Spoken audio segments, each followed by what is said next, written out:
The Half-Life 1 expansions are an interesting trio of games, but only one of them truly stands out the most and will be important for this video, Opposing Force, which is most people's favorite. If it's not your favorite, then you're kinda weird. Opposing Force had a lot to offer: new weapons, new enemies, and the most unique story of them all. I don't want to die a virgin. With a protagonist that people have fallen in love with, Adrian Shepard. A protagonist that people would love to see return, and almost did, but Valve is going to keep him in that one ship that G-Man probably left him in, where he's going to keep in being the loose if he's canon or not. Where no harm can come to you. I'm sure you can imagine there are worse alternatives. No. Wait. I love you, Valve. To fill in the gap in everyone's heart to see Adrian Shepard return, there is one mod that will come the closest that we will probably ever see to an official Opposing Force sequel. Prospekt, available on Steam for $5, which has a lot of promises, like seeing a return to Sin, which sounds like it could be really interesting to see, and a new player model skin. I'm gonna go later on in the video why this is blatantly just a straight up lie, but enough of me rambling, let's get to the game itself. I would normally give a spoiler warning here, but there's not very much to spoil story-wise in general with this mod, and not just that, I would seriously recommend watching the full video or reading all the reviews of the game before even thinking about considering buying this game. There is a reason why this game has mixed reviews on Steam. Prospekt, for the most part, was made by one guy, which is really impressive, I'm not gonna deny.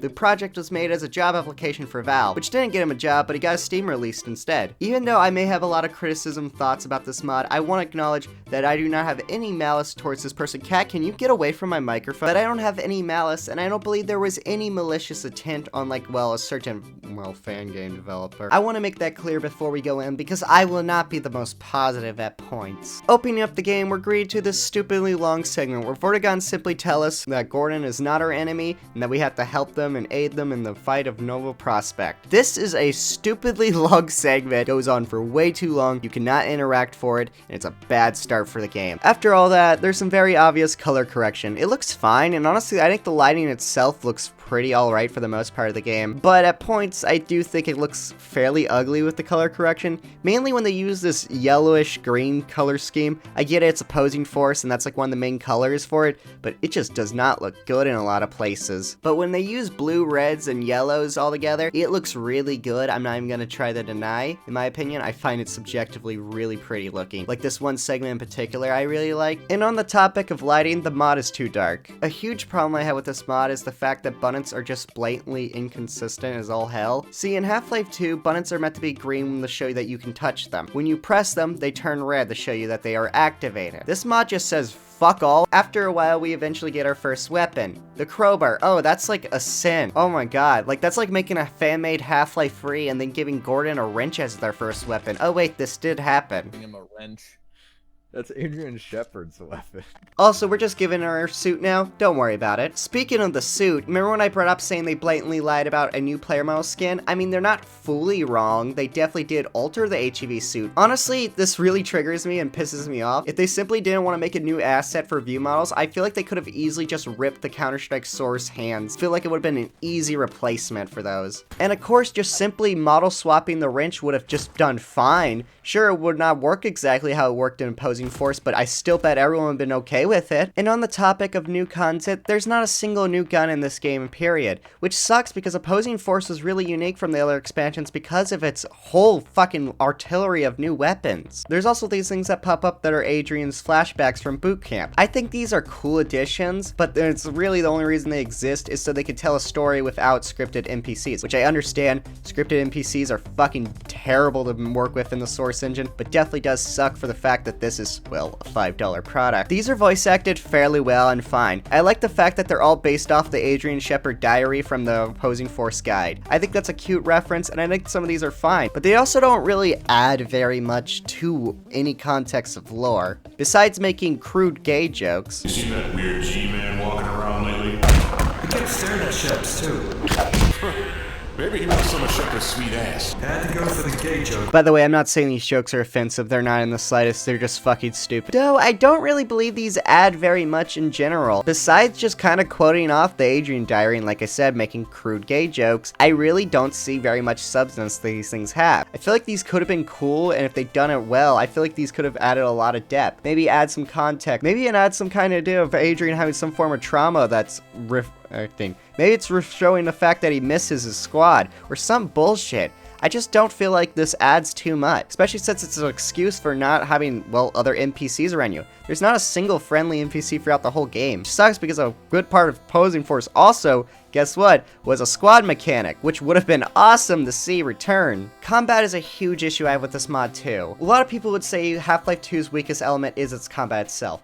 I think that's a fair argument. I personally always really liked Half-Life 2's combat, but it ain't necessarily the combat itself feels fun, it's how Half-Life 2 places the enemies itself is really good. This mod puts too many enemies everywhere, and these maps aren't really, like, they look good, but not all of them feel great to play on. I feel like there's a lot of little things they could have done to make the combat feel better in this game. I think updating the animations for the weapons would have gone a long way. I love when Half-Life 2 mods do this. It makes it more feel like I'm playing in a new game than just a map pack. I really like when they do that, and I feel like this could make the game feel better. And not just making the guns feel different to control, adding new guns themselves just goes a long way. You could easily just rip these two guns from Counter-Strike's source and pass them off as these two guns from Opposing Force. And of course, well, more enemies. Unique enemy variety would have gone a long way. Speaking of like a fucking Opposing Force again, remember Race X, the main antagonist of that game? Where the fuck are they in this universe? Maybe you could, when we go to Zen, you could see Combine Forces and fucking Race X just battling off. Maybe they're rivals or some bullshit. Write them some way in the lore. I don't know. I don't want to seem harsh, but just feels like there's so much missed opportunity with this mod. Also, the fact that I paid $5 on. We eventually go to a teleporter, which is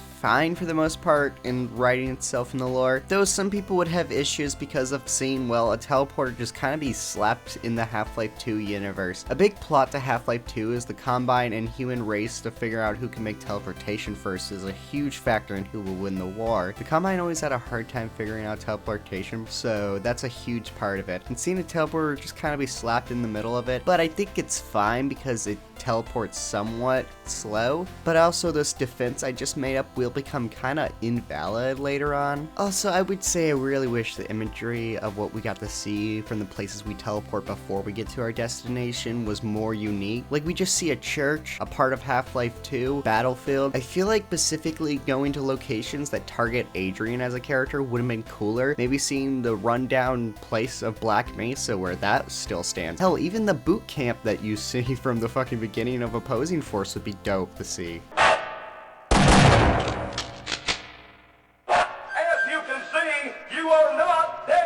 After we're done getting teleported, we're teleported to, well, a completely different place in Prospekt, which is kind of funny to see that they just kind of dropped the whole Prospekt aesthetic in the mod itself, and we're just completely at this different place for the whole mod. I would be complaining, but I honestly think the rest of the mod looks better than the Prospekt aesthetic. Also, if you haven't noticed, the Combine soldiers have a new appearance for this part of the mod. On their back, it's written Orbital Spectres. I don't know why, but the shotgunners look really cool. After fighting off Combine soldiers for a bit, we eventually get to this Hunter mini-boss where we fight off a few hunters. It looks fine and it plays fine, but the only issue is that hunters I feel like are truly, well, the most fun to fight off with the gravity gun. It makes them truly the most unique combat scenario where it feels like that they were intentionally intended to be fought with the gravity gun. But there is no gravity gun in this mod, so hunters feel fairly boring in my opinion. After that fight, we truly get into one of my biggest criticisms with the combat itself. The combat eventually just becomes room, hallway, where you kill each enemy in those rooms and move on. It becomes really repetitive and stale. We eventually get to see another teleporter. This is the one I was mostly referring to when I was talking about the point of that it takes a while to finally be able to properly teleport someone, but the rest of the teleporters after that will kind of just break this whole rule. And then after more combat, we eventually get to see this new teleporter, which is fucking stupidly quick at getting itself to where we need to be. And also it's really funny watching how, I don't know if it was bugged out or something, but the Combine soldiers just kind of sat outside the room and watched me. But this teleporter is the big one. We get to finally see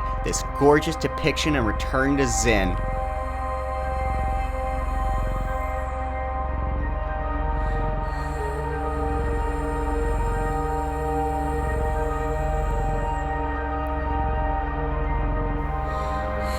This looks like shit. I'm gonna be like really straightforward. This map is terrible looking and also is stupidly quick. There's not really much to say about it.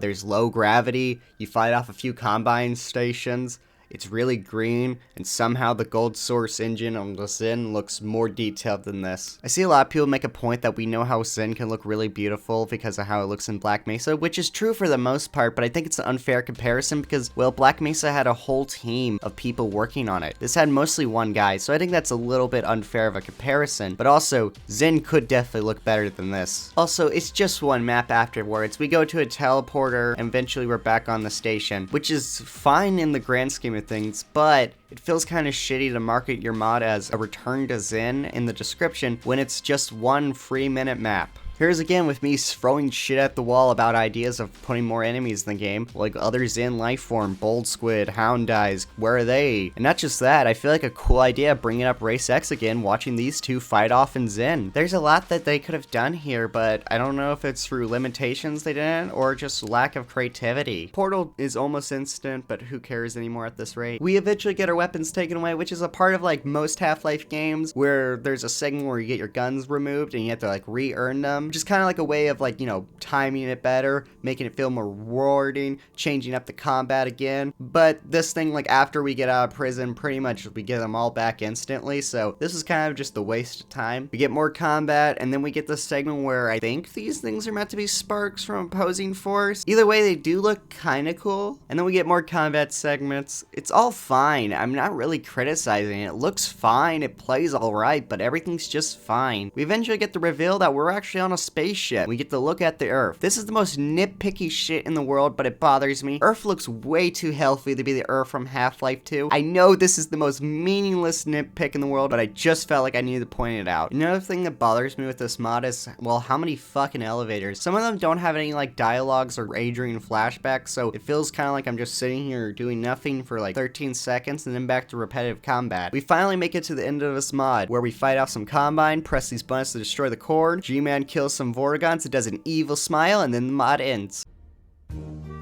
I wouldn't say you shouldn't spend $5 on this mod, but I also would recommend not to either. There's plenty of Half-Life 2 mods out there that are free on Steam that have a lot more content. This mod isn't bad, but it also isn't really good either. It falls under a middle ground. The fact that this mod costs money and has so much missed potential is why I believe this mod has a negative view in the Half-Life community. It's a shame that this will be the closest we will ever have to being an official product that is an Opposing Force sequel. But there is one mod I truly believe is the most spiritually accurate to being an Opposing Force sequel, and it's not even finished. And let me tell you all about Through the City. Oh, you've woken up. Corporal Shepard, is it? I've read the tag on your uniform. I'm glad to see my life-saving efforts weren't in vain. I can't say the same for him. I'm afraid you have been through a serious accident. Most of your friends didn't make it.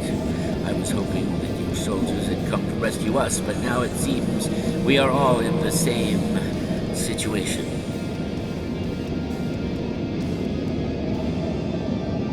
Through the City is a mod in development that you can play the demo right now, which I will be linking in the description because I seriously recommend playing it for yourself. The mod starts off with a really cool G-Man intro. I really like how it's stylized. I think it's well made, and the voice acting's pretty good. Throughout the whole mod, actually, the voice acting's surprisingly on par. Speaking of voice actors, the voice actor for Kleiner himself is in this mod, which is fucking awesome.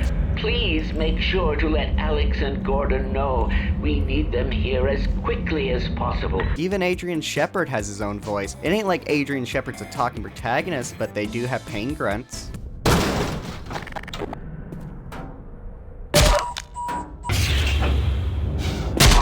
And yes, by the way, in case you're wondering, I did fuck up on almost every letter in this mod. But the intro is fucking amazing, especially the waking up scene of Adrian where he puts on the gas mask. It's fucking amazing. They even bothered adding back the night vision. I didn't really bring up this complaint too much when I was talking about Prospekt, but it has no night vision, which is a missed opportunity. But I also am not a big fan of night vision in most games, so I didn't care enough to bring it up. But this one, it's completely fine in this mod, and it's also really nice to see that they went out of their way to make sure to add elements like this. We get a good look at the city. Nothing insanely amazing coming from Half-Life mods, but it's still really well made. We eventually meet these citizens, which probably were a little bit strange by seeing someone in full military gear just staring at them through the window. And the voice acting here is really good, which, no offense to most Half-Life mods, traditionally isn't the best. Listen here, sir, we don't want any trouble. We're just working hard to stay alive, okay? If these guys see you, we'll be dead. He eventually takes us down to an elevator where we get to see our first weapon. It looks like a crowbar at first, and I was worried, but we pick it up and we get to see it's a wrench, which is so it's already leagues better than Prospekt as a game right now. We tell those guys goodbye and then we fight off some zombies for the first time. And there's some occasional puzzles. They're nothing complicated, but it's nice to see that they have more than just combat, combat, combat, combat. The animations of the weapons are the same, but at least they are bothered to have like, well, HD versions of the weapons that look nice. I believe the models are from InMod. If they are, feel free to fact check me so I can get engagement, and I also don't have to do work. The enemy placement and item placement is fine. I don't have a major problem with because once again, this is a demo, so I expect all criticisms to be mostly better in the full product, but the enemy placement and item placement's really video game-ish, if you know what I mean. Half-Life as a series has always tried to make stuff feel somewhat natural and not like a video game, so it can have some form of immersion. Like I said, this is a demo and I expect it to be a lot better in the full release. We go for a building, and once again, the voice acting here is pretty good. We eventually get yanked by this one guy. His voice acting is actually fine, but I think his dialogue is a little bit wonky. To kill us all? I guess you're new in town. What the fuck is that away? He eventually gives us a gun. It may look like the revolver, but it's the Desert Eagle. He's the greatest handgun ever made. The Desert Eagle. Eventually the police come by and then we kill them. Damn, it feels good to... After fighting quite a bit, we eventually get this tower defense segment. I don't know why, but I think this thing was bugged because for some reason it was one cop at a time. So like it was the boringest shit ever. Also, the soundtrack in this mod is pretty good.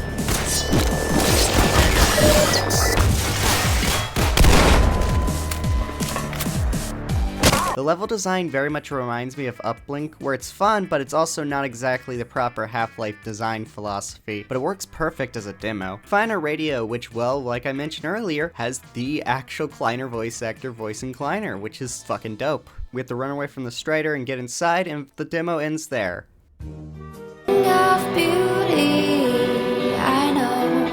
I respect both creators and I respect both products, but one of them is clearly better. So if you truly want an Opposing Force sequel, just play Through the City. I don't know why you even bothered me needing to tell you, it's pretty fucking obvious. Misty in the skyscrapers on fire! This one's for every friend that got taken off the street, so the upper class could sleep, so the upper class could sleep.